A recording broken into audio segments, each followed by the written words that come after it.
Yan, mag-unbox tayo ng mount para sa Insta360.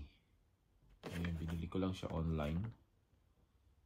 Tawag dito is third person bike handlebar mount. So naisipan kong bumili ng ganito kasi yung unang gamit ko ganito, mabigat masyado. Ito binili ko lang siya sa Temu. So sinasalpak lang to sa bike, either sa frame niya mismo. Tapos ang gamit kong stick is yung selfie stick lang. Carbon siya kaso mabigat pa rin. Ayan, napaisip akong bumili ng third person bike handlebar mount. Tingnan natin kung gaano siya kaganda. Unbox ko muna. So ito, hindi ko na siya masyado gagamitin. Panigurado sana. So, saan natin to? Saan natin kung okay ba siya?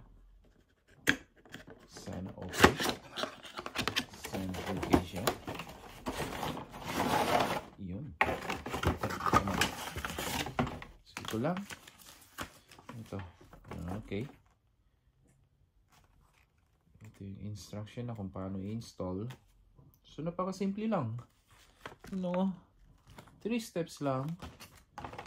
1, 2.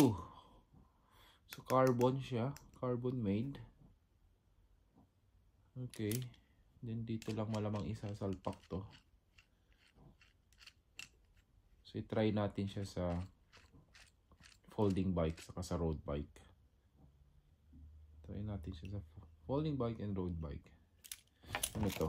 Ano kaya to?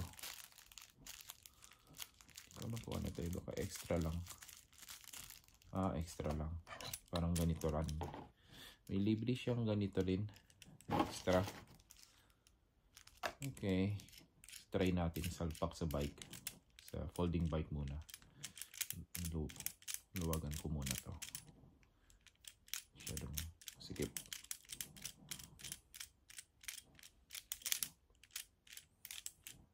Ano naman okay. Ano naman maganda yung quality. Oh.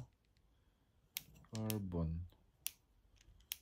Tapos kunin ko lang yung okay. So ito yung Insta360. Malamang dito yung ipapasok. So ganun lang siya. Okay. Try natin sa folding bike. So ayun. Try muna natin dito sa folding bike ko. Oops. Okay. Ayan. Pasok dyan. Pasok dito. Ayan. Ayan. Tama kaya yan? Okay. Pwede. Ay, pumasok. Pumasok eh. Ay, matitalak muna. Ito na. Yan. Ayun.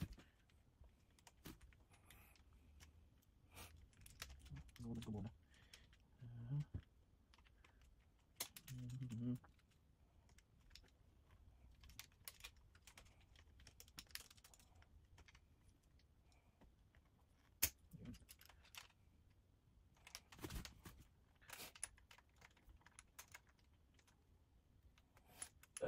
Sana okay siya. Ayun. Pasok ko na yata.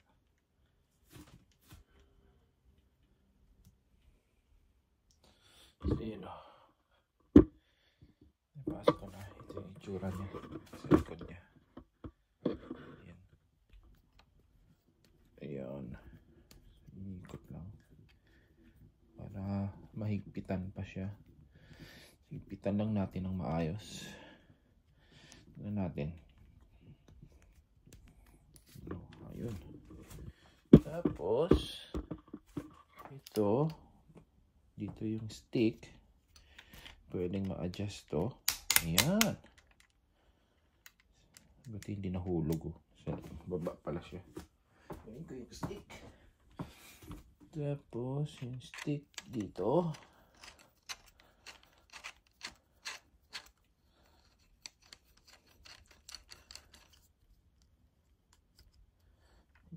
Tapos higpitan natin para hindi bumaba. So ayun ang itsura nyo. Ayan. So, pwede mo siyang i-adjust kung gusto mo siya ng pataas. Kung gusto siyang ibaba yung angulo. Yung angle ng camera mo pwede.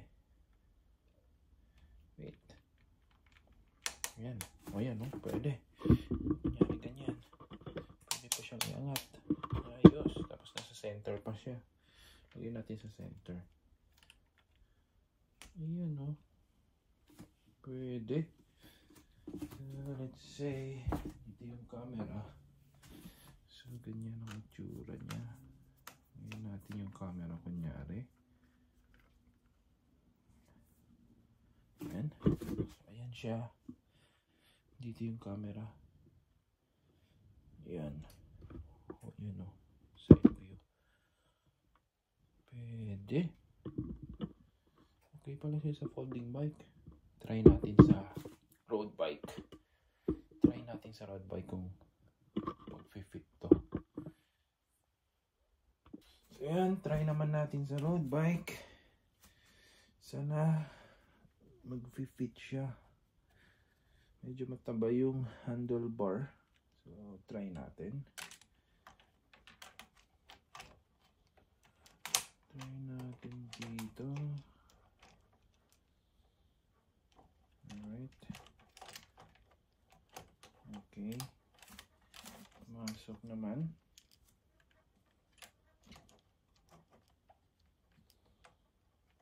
Ayun. So, pasok naman. Fit siya. Alright. Next here.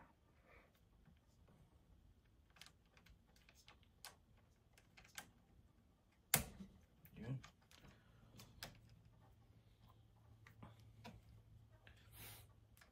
Yun, Tapos, angle. Perfect. Tapos, nasaan yung stick? Bigyan natin yung stick.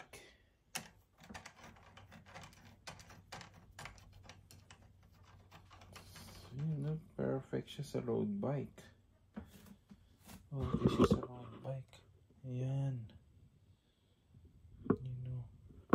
Ganda. Na-adjust pa rin siya. Tapos sa likod niya, ganyan ang itsura niya.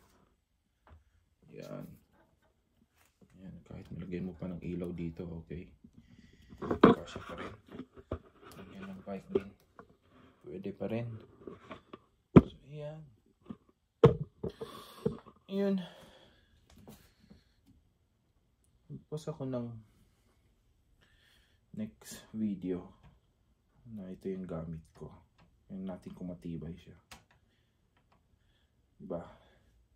So, ayun.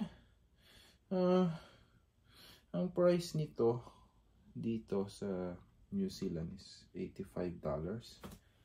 $85 siya. So, hindi ko alam kung available to sa Pilipinas. So, kung $85, so roughly around siguro mga 3,000 plus yung ganitong mount. Or sabihin na natin 4,000. So, ganun yung presyo niya sa Pilipinas.